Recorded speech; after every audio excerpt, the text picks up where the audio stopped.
Friend, welcome back to this series. इस series में हम ब्रिटिश इंडिया को रेगुलेट करने के लिए लाए गए विभिन्न अधिनियमों को देख रहे थे, जिस क्रम में आज हम चार्टर एक्ट 1853 देखने जा रहे हैं।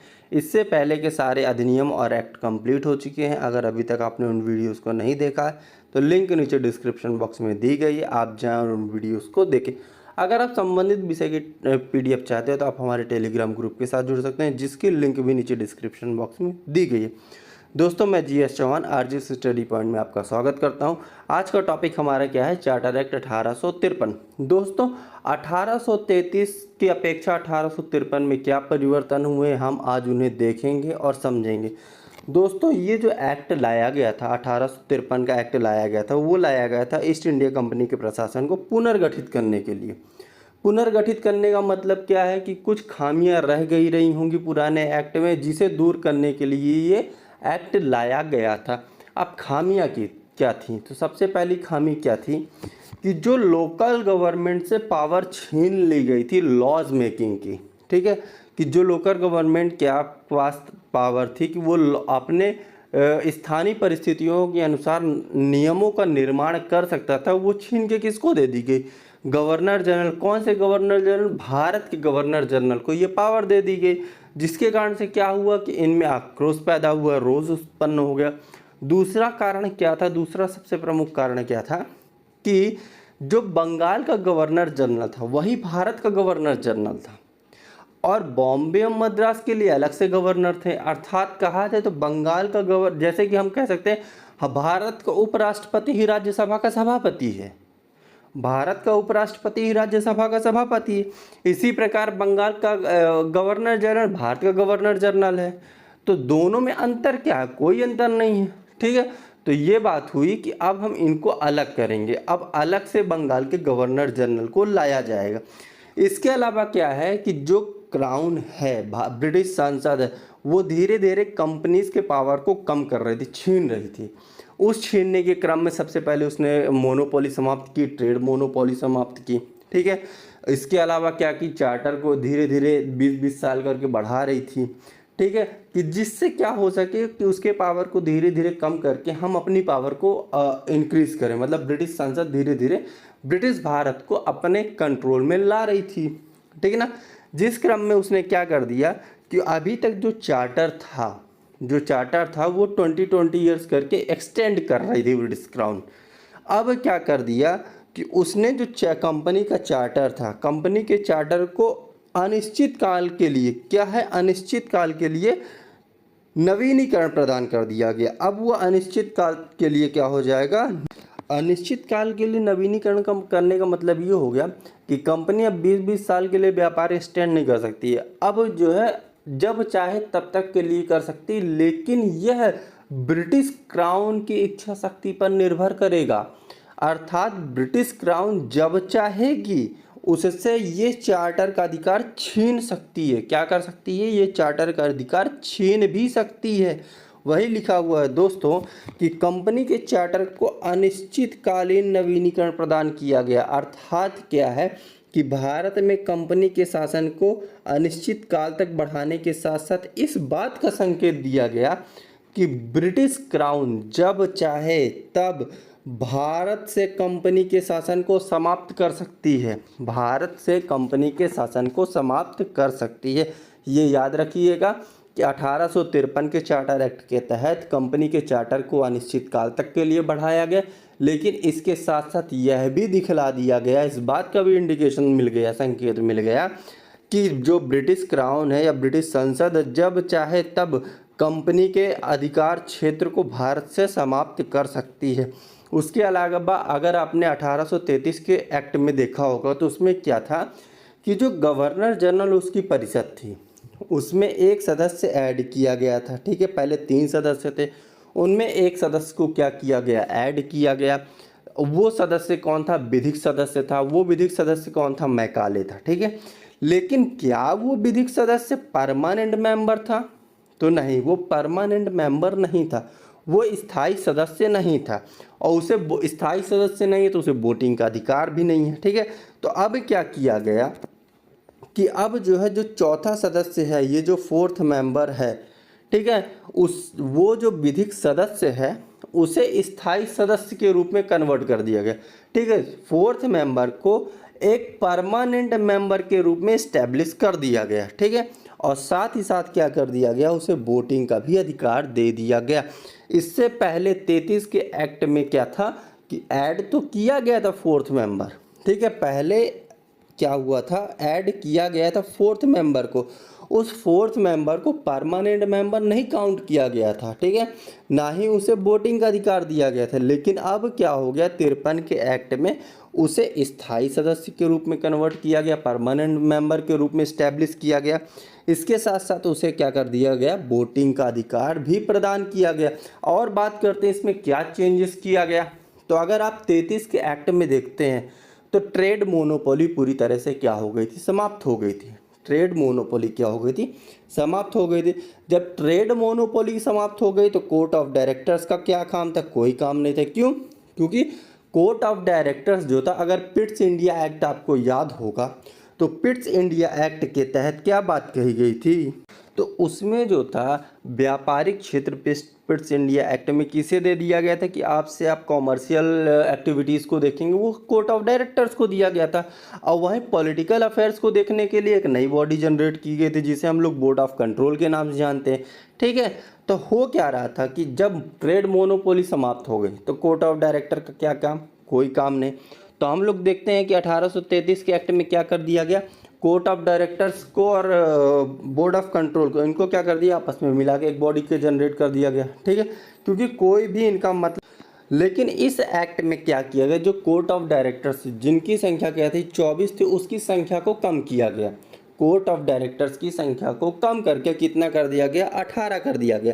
इसके साथ साथ उसके जो सदस्य थे 18 सदस्य हो गए, अर्थात पहले कितने थे, 24 थे, 24 से घटाकर 18 कर दिया गया।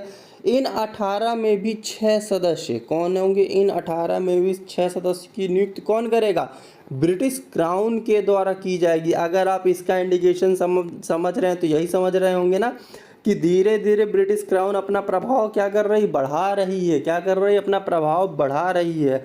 और किसका कद घटा रही है, तो वो कंपनीज का कद घटा रही है। संकेत कैसे मिल रहे हैं कि कोर्ट ऑफ डायरेक्टर्स की संख्या का क्या कर रही है, धीरे धीरे कम कर रही है। इसके साथ साथ दोस्तों क्या हो, कोर्ट ऑफ डायरेक्टर्स को और अथॉरिटी क्या दी गई कि अब जो नए प्रोविंस और प्रेसिडेंसीज का निर्माण भी कोर्ट ऑफ डायरेक्टर्स कर सकती है। कैसे कि अभी तक क्या हुआ, इस दरमियान धीरे धीरे क्या था, ब्रिटिश क्षेत्र बढ़ता जा रहा था, कहीं डलहौजी की संधि के द्वारा तो कहीं युद्ध के द्वारा। अगर आप युद्ध और संधि के माध्यम से, ठीक है, तो कहीं पंजाब जीता जा रहा था, ठीक है, तो कहीं सिंध का क्षेत्र जीता जा रहा, अर्थात नए नए क्षेत्र इसमें ऐड होते जा रहे थे ब्रिटिश भारत के क्षेत्र में। तो इनको हैंडल करने के लिए, इनको टैकल करने के लिए क्या हुआ कि कोर्ट ऑफ डायरेक्टर्स को नए प्रोविंस और प्रेसिडेंसीज बनाने का अधिकार दिया गया। और इन क्षेत्रों में मतलब कि जो विचित क्षेत्र हैं, अब जो जीते गए क्षेत्र हैं, उनको पुरानी प्रेसिडेंसीज के साथ मर्ज करने का भी अधिकार किसे दे दिया गया, कोर्ट ऑफ डायरेक्टर्स को दे दिया गया।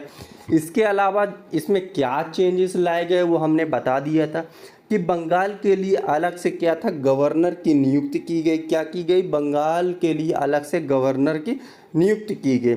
इसके अलावा दोस्तों अगर आप 33 के एक्ट में देख रहे होंगे तो 33 के एक्ट में एक बात कही गई थी। क्या बात कही गई थी कि भारतीयों के लिए आज अब क्या है, सिविल सेवा के लिए खुली प्रतियोगिता का आयोजन किया जाएगा। लेकिन कंपनी का दबाव था तो ये मतलब कहा जाए प्रभाव में आया ही नहीं था। लेकिन अब 53 के एक्ट में क्या हुआ कि अब से सिविल सेवा में क्या है, सिविल सेवा को सबके लिए खोल दिया। सबके लिए खोल देने का मतलब है कि अब इसमें भारतीय भी शामिल हो सकते हैं।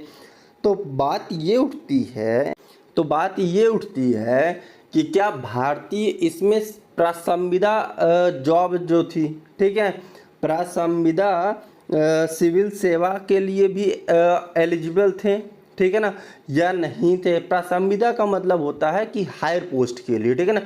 अभी तक भारतीय जो थे वो निम्न पोस्टों पे सेवाएं दे रहे थे, लेकिन उच्च पोस्टों पे सेवाएं देने के लिए एलिजिबल नहीं थे। क्यों, क्योंकि उस लायक वो समझते नहीं थे, हायर पोस्ट पे हमेशा अंग्रेजों को बैठाते थे। लेकिन अब क्या हो गया कि ये जो सिविल सेवा की ओपन परीक्षा कंडक्ट कराने की बात कही गई, इसमें खुली प्रतिस्पर्धा के माध्यम से चाहे हायर पोस्ट हो चाहे लोअर पोस्ट हो, वह सभी भारतीयों के लिए क्या कर दिया गया, खोल दिया गया, जिन्हें पहले भारतीयों को बाहर रखा गया था। ठीक है, तो सिविल सेवा के माध्यम से चाहे हायर पोस्ट हो चाहे लोअर पोस्ट, उन सब के लिए भारतीय अब एक भाग ले सकते हैं। एक प्रतियोगिता होगी, एग्ज़ाम कंडक्ट कराया जाएगा, उस एग्ज़ाम में उन्हें पास होना होगा।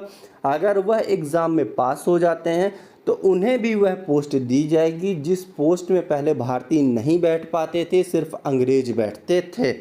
इसके साथ साथ दोस्तों और क्या चेंजेस लाई गए कि गवर्नर जनरल की काउंसिल अभी तक क्या करती थी, नियमों का निर्माण करती थी और नियमों को लागू भी करती थी।